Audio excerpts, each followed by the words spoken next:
شروع کرتی ہوں اللہ کے نام سے جو بے انتہا مہربان نہایت رحم فرمانے والا ہے، اور اطاعت کرو اللہ کی اور رسول صلی اللہ علیہ وسلم کی تاکہ تم پر رحم کیا جائے، اور دوڑو بخشش کی طرف اپنے رب کی طرف سے اور اس جنت کی طرف جس کی چوڑائی آسمان و زمین کے برابر ہے، جو تقوی والوں کے لیے تیار کی گئی ہے۔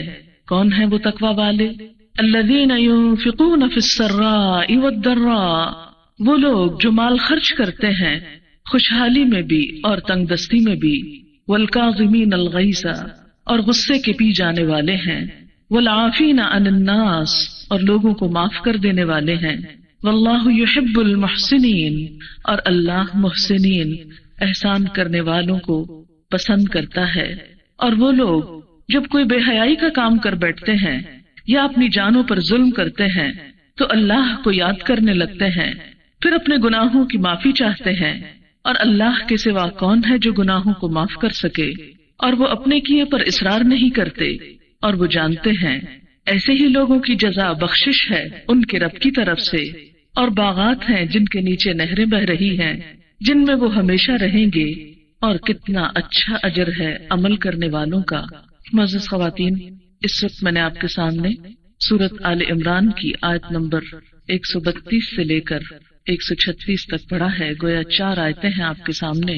ان آیات میں اس عظیم الشان کامیابی کے وہ اصول بتائے جا رہے ہیں جس میں انسان کی اس دنیا اور ہمیشہ ہمیشہ کی دنیا یعنی آخرت کا بہت بڑا فائدہ ہے۔ وہ کیا چیزیں ہیں، وہ کون سے عمل ہیں جن کے کرنے سے انسان اس دنیا میں بھی کامیاب انسان کہلاتا ہے اور آخرت میں بھی۔ کامیاب انسانوں کی بہت سی بایوگرافیز آپ نے پڑھی ہوں گی، ان کی زندگی کے حالات پڑھے ہوں گے، اور ہمیشہ آپ کے دل میں یہ خیال جاتا ہوگا کہ کاش میں بھی دنیا کا ایک کامیاب انسان ہوتی۔ لیکن کوئی بھی چیز محض آرزوؤں اور تمناؤں سے حاصل نہیں ہوا کرتی، اس کے لیے انسان کو محنت کرنا پڑتی ہے، کوشش کرنا ہوتی ہے۔ لیکن کوشش بھی جب تک صحیح ڈائریکشن پر نہ ہو انسان اپنی منزل تک نہیں پہنچ سکتا۔ کوشش اور محنت تو غلط کام کے لیے بھی بہت سے لوگ کرتے ہیں، لیکن وہ ساری کوشش ناکام جاتی ہے۔ وہ کون سی کوششیں ہیں جو انسان کی کامیابی کا سبب بنتی ہیں؟ تو آئیے ان آیات کی روح سے دیکھتے ہیں۔ پہلی چیز جو بتائی گئی وہ ہے اللہ اور اس کے رسول صلی اللہ علیہ وسلم کی اطاعت، ان کی فرما برداری۔ اطاعت کا لفظ طاع سے نکلا ہے، توئے واو عین اس کا روٹ ہے، جس کا مطلب ہوتا ہے خوشی سے کوئی کام کرنا، اور اطاعت کا معنی بھی یہی ہے کہ خوشی کے ساتھ اللہ اور اس کے رسول صلی اللہ علیہ وسلم کی بات مانی جائے۔ ایسا کون کر سکتا ہے؟ وہی جو انہیں اپنے سے بڑا سمجھتا ہے۔ جس شخص کو یہ یقین آ جائے کہ اللہ کی ہستی، اللہ کی ذات پوری کائنات کی مالک ہے، سب سے عظیم ترین ہستی ہے، پھر ہو نہیں سکتا کہ وہ خوشی سے اس کی طرف نہ جھکے۔ زمین و آسمان کی پیدائش کے وقت اللہ تعالیٰ نے ان دونوں سے فرمایا تھا کہ آ جاؤ، یعنی میری بات مان لو، خوشی سے، طوعاً او کرہن، چاہتے ہوئے یا نہ چاہتے ہوئے۔ لیکن دونوں نے کیا کہا؟ قالتا اتینا طائعین، کہ ہم تو خوشی سے آپ کی بات مانیں گے، اطاعت کرتے ہوئے آئیں گے۔ تو ہم دیکھتے ہیں کہ پوری کائنات اللہ تعالیٰ کی اطاعت کر رہی ہے، اس کے آگے جھکی ہوئی ہے۔ ہم اپنے وجود پر غور کریں تو ہمارا وجود بھی، ہمارا دل، ہماری آنکھیں، ہمارے کان، ہماری زبان، یہ سب کچھ اللہ کے حکم ہی کی پابندی کر رہے ہیں۔ اگر ایک چیز آزاد ہے تو وہ ہماری مرضی اور ہماری ول اور ہماری خواہش، اور ہمارا امتحان بھی یہی ہے کہ ہم اپنی مرضی کو اللہ کی مرضی کے تابع کر دیں، اپنی خوشی کو اللہ کی خوشی کے تابع کر دیں، اور جو ایسا کر لے وہی دراصل کامیاب ہے، اس لیے کہ اللہ بڑا ہے، ہم چھوٹے ہیں، وہ جانتا ہے، ہم لا علم ہیں، وہ 70 ماؤں سے بڑھ کر پیار کرنے والا ہے، ہم خود اپنی جان پہ جہالت برتنے والے ہیں، لہذا عقل مندی یہی ہے کہ اس کی بات مان لی جائے۔ دوسری بات جو یہاں پر فرمائی گئی وہ یوں ہے، وَسَارِعُوا إِلَىٰ مَغْفِرَةٍ، بخشش کی طرف دوڑو اور جنت کی طرف دوڑو، جلدی کرو، یعنی اللہ کی طرف جھکنے میں اور اس کی پناہ میں آنے میں دیر نہ کرو۔ آپ دیکھیں کہ کوئی انسان ایسا نہیں جس سے غلطی نہ ہو، غلطی ہر انسان سے ہوتی ہے، لیکن عقلمند وہ ہے جو غلطی کے اعتراف میں جلدی کرتا ہے۔ عام طور پر ہم غلطی کرنے کے بعد اس غلطی کو چھپانے کے لیے اور غلطیاں کرتے ہیں، اس کی تعویلیں کرتے ہیں، لیکن کسی بھی طرح تعویل کر کے ہم اندھیرے کو روشنی نہیں کہہ سکتے۔ ہم اپنے آپ کو تو دھوکہ دے سکتے ہیں لیکن اللہ کو نہیں دے سکتے۔ اس لیے عقل مندی کا تقاضا یہی ہے کہ ہم اگر انسان ہوتے ہوئے کوئی خطا کر بیٹھیں تو پھر اس کو ماننے میں دیر نہ کریں، توبہ اور استغفار کرنے میں جلدی کریں۔ اسی کا یہاں حکم دیا جا رہا ہے۔ کامیاب لوگوں کی دوسری علامت کیا ہوتی ہے کہ وہ غلطی کا اعتراف کرتے ہیں اور استغفار میں جلدی کرتے ہیں، اور پھر ان کاموں کی طرف دوڑتے ہیں جو انہیں جنت میں لے جانے والے ہوتے ہیں۔ یہاں پھر جنت کی تھوڑی سی تعریف بھی بتا دی گئی کہ وہ جنت کچھ معمولی سی چیز نہیں، اس کا عرض یا اس کی وڈھ یا اس کی چوڑائی یا اس کی بڑائی آسمان و زمین جتنی ہے۔ یہ انسان کو ایک تصور دلانے کے لیے آسمان و زمین کا لفظ استعمال کیا گیا، ورنہ اس کی اصل حقیقت تو اللہ ہی جانتا ہے۔ لیکن یہ جنت ہر ایک کے لیے نہیں، یہ تو تقوی والوں کے لیے تیار کی گئی ہے، اور تقوی دل کی کیفیت کا نام ہے، یعنی جس کا دل اللہ کی طرف جھک جائے، جو دل سے اس کی طرف مائل ہو جائے۔ کون ہوتے ہیں وہ لوگ؟ اس کی علامت کیا ہے؟ اس کی نشانی کیا ہے؟ الذین ينفقون فی السراء والضراء، جو ہر حال میں خرچ کرنے والے ہوتے ہیں، جو اللہ کی راہ میں نکالنے والے ہوتے ہیں، خواہ ان کے حالات اچھے ہوں، خوشحالی ہو، بہت مال رکھتے ہوں یا پھر تنگ دستی ہو، کیونکہ وہ دینے والے ہیں۔ عام طور پر دینے سے جو چیز ہمیں رکتی ہے، یعنی خدا کی راہ میں خرچ کرنے سے، خدا کے بندوں پہ خرچ کرنے سے، وہ ہمارے دل ہی کی تنگی ہوتی ہے۔ اسی لیے قرآن پاک میں فرمایا وَمَن يُوقَ شُحَّ نَفْسِهِ، جو لوگ اپنے دل کی تنگی سے بچا لیے جائیں تو وہی دراصل کامیاب ہونے والے ہیں۔ اور جس شخص کے دل کی تنگی ختم ہو جائے اور دل میں وسعت آ جائے، پھر وہ فقر میں، غریبی میں، تھوڑا ہونے میں بھی کبھی مایوس نہیں ہوتا، پریشان نہیں ہوتا، اور وہ اللہ کی راہ میں دینے سے رکتا نہیں۔ اور پھر وَالْكَاظِمِينَ الْغَيْظَ، ان وسیع نظر وسیع دل لوگوں کی اگلی صفت کیا ہوتی ہے کہ وہ غصے کو پی جانے والے ہوتے ہیں۔ کاظمین کا لفظ کاظم سے نکلا ہے۔ کاظم کا میم کظم کا مطلب ہوتا ہے باندھنا، جیسے پانی کی مشق کے اوپر رسی باندھی جاتی ہے تو اس کے بارے میں بھی کہا جاتا ہے کظمت القربہ۔ پھر اسی طرح کسی بھی چیز کا منہ بند کر دینے کے لیے یہ لفظ استعمال ہوتا ہے۔ گویا جب ان کو غصہ آتا ہے تو وہ اپنے آپ کو خاموش کر لیتے ہیں، اپنے غصے کو پی جاتے ہیں، غصے کو دبانا جانتے ہیں، اور پھر صرف غصے کو دباتے ہی نہیں، وہ اس سے بھی بڑا دل رکھتے ہیں۔ والعافین عن الناس، لوگوں کو معاف کر دینے والے ہیں، اور یہ اس سے بھی اگلا درجہ ہے۔ جو شخص غصہ پی نہ سکے، غصے کا صحیح استعمال نہ جانتا ہو، وہ معاف کرنے کی صفت سے بھی محروم رہتا ہے۔ اور پھر نہ صرف یہ کہ معاف کر دیتے ہیں بلکہ تکلیف دینے والے کے ساتھ احسان بھی کرتے ہیں۔ واللہ یحب المحسنین، اور اللہ احسان کرنے والوں سے محبت رکھتا ہے۔ کامیاب لوگوں کی اور نشانی کیا ہے؟ والذین اذا فعلوا فاحشۃ، وہ لوگ کہ جب ان سے کوئی بے حیائی کا کام ہو جاتا ہے۔ فاحشہ اس گناہ کو کہتے ہیں کہ جس کا اثر صرف انسان کی اپنی ذات پر نہ ہو بلکہ آگے بڑھ کر دوسروں پر بھی جا پڑے۔ کھلی برائی کے لیے بھی فاحشہ کا لفظ استعمال ہوتا ہے۔ تو وہ لوگ جب ان سے کوئی کھلی برائی سرزد ہو جاتی ہے، او ظلموا انفسہم، یا اپنی جان پہ ظلم کر بیٹھتے ہیں، یعنی کوئی ایسا گناہ ہو جاتا ہے جس کا علم ان کی اپنی ذات کے سوا اور کسی کو نہیں ہوتا، یعنی کھلا گناہ ہو یا چھپا گناہ، تو فوراً ہی کیا کرتے ہیں؟ ذکر اللہ، اللہ کو یاد کر لیتے ہیں۔ وَفَاسْتَغْفَرُوا لِذُنُوبِهِمْ، پھر اپنے گناہوں کی معافی چاہتے ہیں۔ وَمَن يَغْفِرُ الذُّنُوبَ إِلَّا اللَّهُ، اور اللہ کے سوا گناہوں کو معاف بھی کون کر سکتا ہے؟ تو گویا کامیاب لوگوں کی ایک اور صفت کیا ہوئی کہ وہ برائیوں پر اصرار نہیں کرتے۔ وَلَمْ يُصِرُّوا عَلَى مَا فَعَلُوا، اور اپنے کیے پر انہیں اصرار نہیں ہوتا، ڈٹائی نہیں ہوتی، بلکہ فوراً ہی اپنے گناہوں کو معافی مانگنے کے ساتھ ساتھ اللہ کے ذکر سے مٹا ڈالتے ہیں۔ آپ جانتے ہیں کہ جب انسان گناہ کرتا ہے تو اس کے دل پر ایک سیاہ نقطہ پڑتا ہے۔ یہ ایسا ہی ہے جیسے کسی بھی صاف چادر کے اوپر ایک دھبا پڑ جائے۔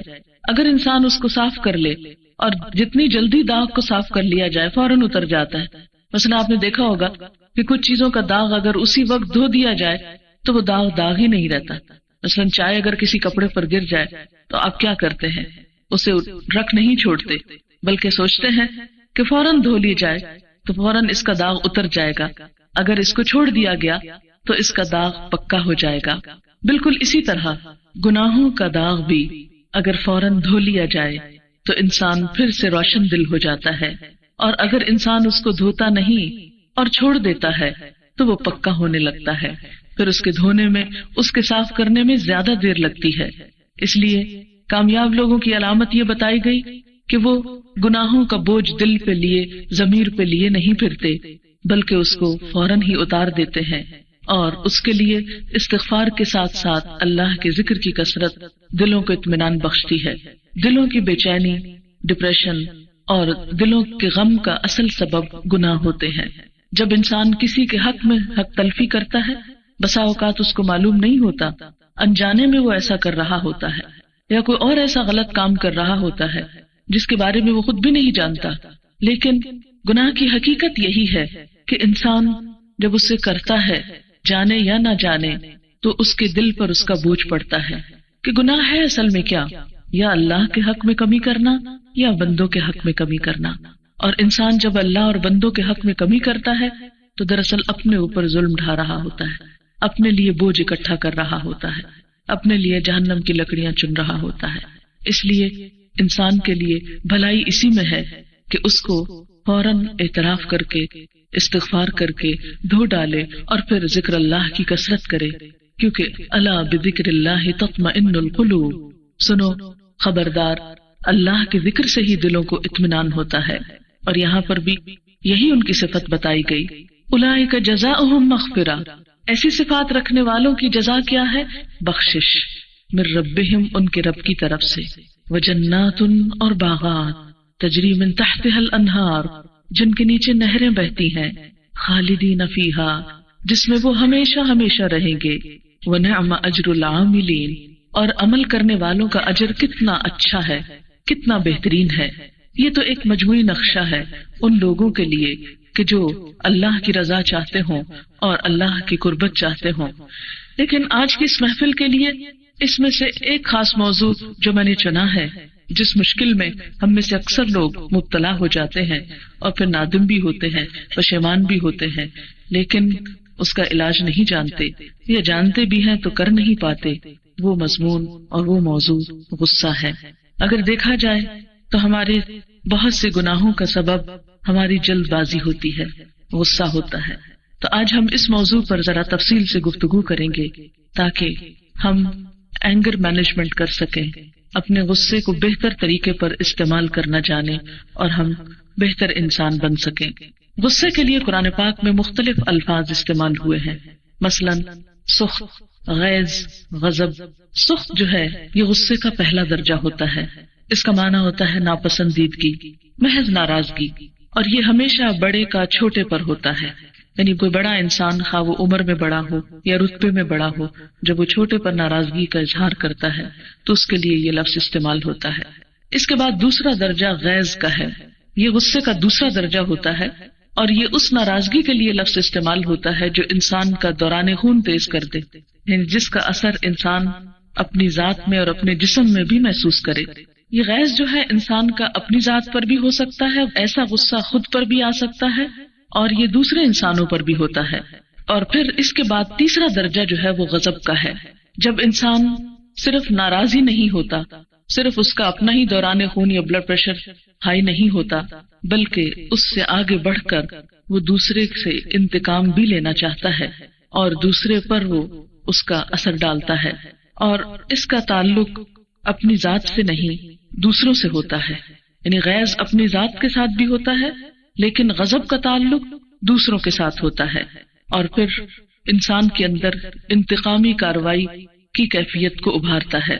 غصہ دراصل جذبات میں سے ایک جذبہ ہوتا ہے۔ آپ دیکھیں کہ انسان محض ہڈیوں کا، گوشت پوست کا نہیں بنا ہوا، بلکہ انسان کے اندر لطیف جذبات بھی ہیں۔ کچھ جذبات ایسے ہیں کہ جو انسان کو حسن بخشتے ہیں، کچھ جذبات ایسے ہیں کہ جو انسان کو پروٹیکٹ کرتے ہیں۔ اگر انسان ان جذبات کا صحیح استعمال نہ کر سکے تو یہی چیز انسان کے لیے نقصان دہ ہو جاتی ہے۔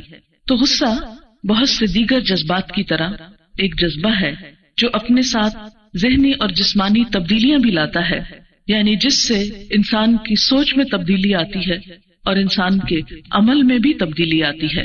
اور خاص طور پر اگر غصہ ایک انسان کے خلاف نہیں، ایک گروہ کے خلاف ہو تو بسا اوقات وہ دہشت گردی میں بھی بدل جاتا ہے۔ جب اللہ تعالیٰ نے انسان کو پیدا کیا اور اس کے اندر روح پھونکی تو یہ جو روح ہے یہ انسان کو دوسری تمام چیزوں سے ممتاز کرتی ہے۔ اسی روح کے بارے میں جب سوال کیا گیا، قرآن پاک میں آتا ہے یسألونک عن الروح، لوگ آپ سے روح کے بارے میں پوچھتے ہیں، قل الروح من امر ربی، آپ کہہ دیجئے کہ روح میرے رب کا امر ہے، حکم ہے، وما اوتیتم من العلم الا قلیلا، اور تمہیں علم میں سے بہت تھوڑا دیا گیا ہے۔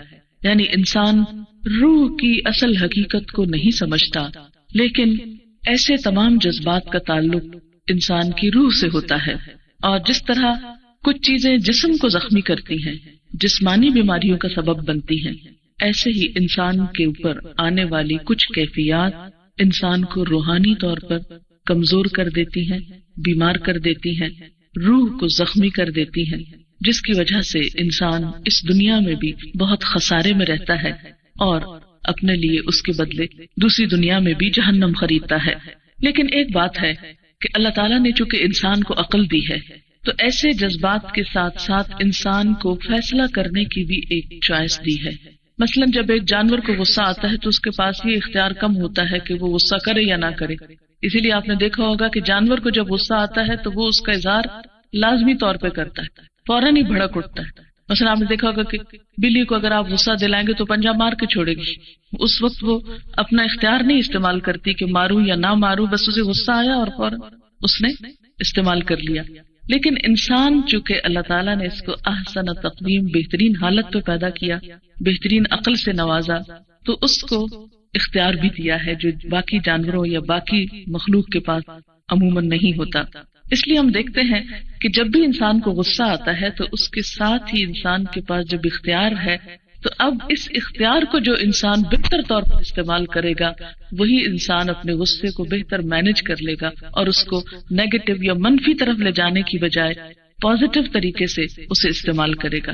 اور یہ جو اختیار ہے یہ دراصل ایک کی کی طرح ہے یا ایک کنٹرول بٹن کی طرح ہے کہ آپ اسے جتنا چاہیں بڑھا لیں یا کم کر لیں۔ یہ کی آپ کے اپنے پاس ہے، یہ کنٹرول آپ کے اپنے پاس ہے۔